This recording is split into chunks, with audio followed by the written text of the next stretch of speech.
Hey all at YouTube, this is Silver Lightsaber, and it's been a little while since I've done a Batman video, but as many of you know, he's my favorite character and the one I'm definitely most passionate over.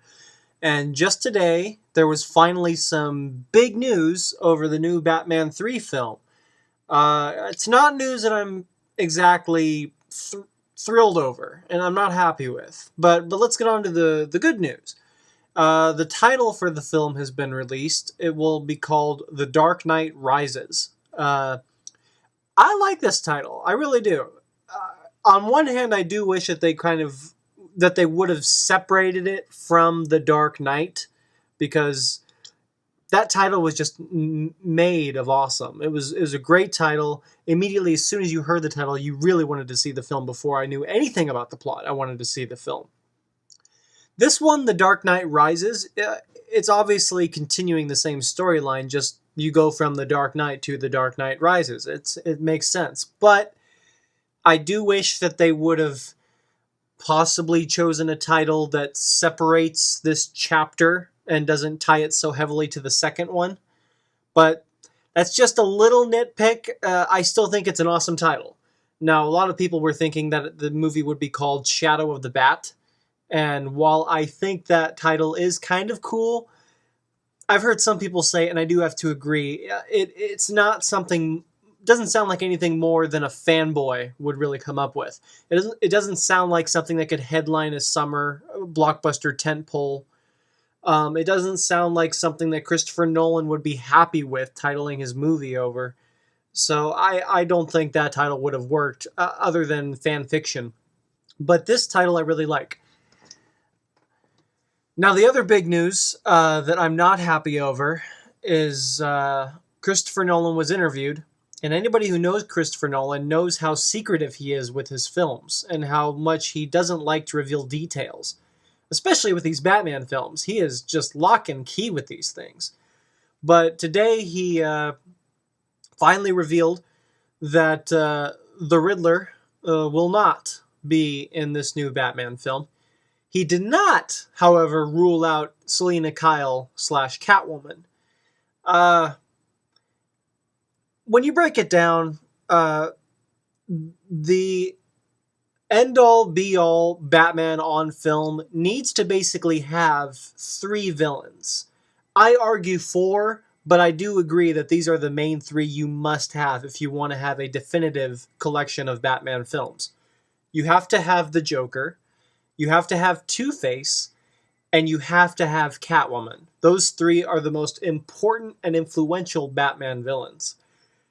However, I do think that the Riddler deserves a spot in that list of top villains. I think if there were a top five, he would be number 4, closely trailing the 3.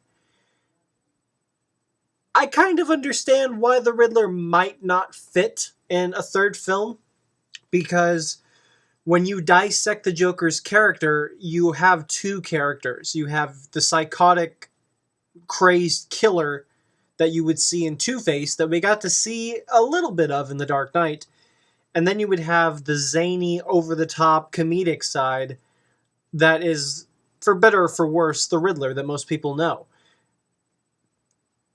If you dissect this Joker, however, that we've seen in Christopher Nolan's last film, and you get that sense of humor that Heath Ledger's Joker had, and apply that to a possible Riddler that we would have gotten, we would have had a very interesting performance, a very interesting take on this character. And I still am passionately on board for the Riddler. I'm extremely sad that he won't be on the film, but getting to why I understand why he won't be is that the Riddler's character just seems too similar to the Joker, as far as him always having a plan, always having to be one step above everyone else, always having to feel like he has to laugh at people who don't understand him and aren't quite up to par with his understanding of things. That's the Joker. That is Heath Ledger's Joker. I mean, it has Heath Ledger written all over it. So the comparisons would just naturally be built into the character and into this new film. And so instead of having a new third and final Nolan chapter that we could all look forward to, we would have to sit back and watch all of these unfortunate comparisons to the last film, and more importantly, to Heath Ledger's Joker, which is unparalleled. I still firmly believe that if the Riddler had been in this new film, he would have been very interesting, very incredible. I think people need to stop thinking of this over-the-top comedic Riddler that most people think of with Jim Carrey and Frank Gorshin from the old Adam West show. That was not going to be the Riddler we would have seen had he been on this film. We would have seen something really interesting. A character that is more in line with thriller films like Seven and Silence of the Lambs. We would have seen a psychotic, sick man who just enjoys toying with people and playing with their emotions and their minds and breaking people. A character who loves to break people, who loves to watch people fall apart right in front of him and laugh at them. That's the type of Riddler I was expecting to see. And quite frankly, one that I'm very disappointed that Christopher Nolan isn't doing. But I am holding out hope for Selina Kyle to be in this new Batman film, because that is one character who has not been done fair service on the films, and that is no disrespect to Michelle Pfeiffer's Catwoman in the Tim Burton Batman Returns, because I really enjoyed that interpretation, but it took the heart of the character and warped it into a Tim Burton interpretation.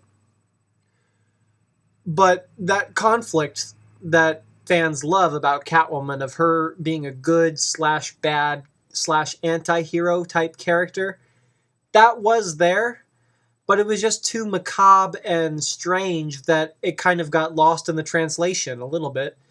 But it was there. I do easily see this Selina Kyle character fitting into this universe, and especially during this time. Because Rachel Dawes is dead. That obviously opens up a new love interest for Batman, Bruce Wayne. I don't think you need to have Catwoman in the movie per se, but having Selina Kyle in the film would definitely be interesting, and would be a fun game to tease the audience with as to when she would become Catwoman, and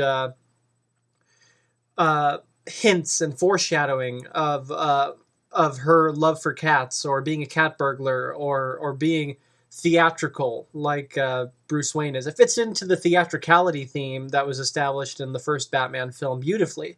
Theatricality and deception are powerful weapons, and Catwoman uses that the same way as Batman does, so I can easily see her in this new film. So I think that sums up my feelings. I just wanted to post out a video because this is brand new news today. So that's how I feel. Quick note, Harvey Dent, Two-Face is dead, guys. You gotta stop with these rumors or the idea that Two-Face is coming back. He's not. He's dead. He broke his neck when he fell in the end of the second film. He's gone. However, that does not mean that you couldn't see maybe some flashback scenes of Harvey Dent, or maybe, just maybe, a flashback of Two-Face committing a crime. Now, I'm all on board for that, because I, like everyone else, believe that Two-Face was not given enough screen time, but the attention was put on Harvey Dent, and rightfully so, and not on Two-Face. So that is a difficult issue to talk about, but the bottom line is that Two-Face is dead. He will not be in the third film. Harvey Dent, maybe. Big underline on that one, though. So, what are your opinions, guys? Post them in the comments. I'd love to address them, love to reply. And I'm Silver Lightsaber. I'll see you later.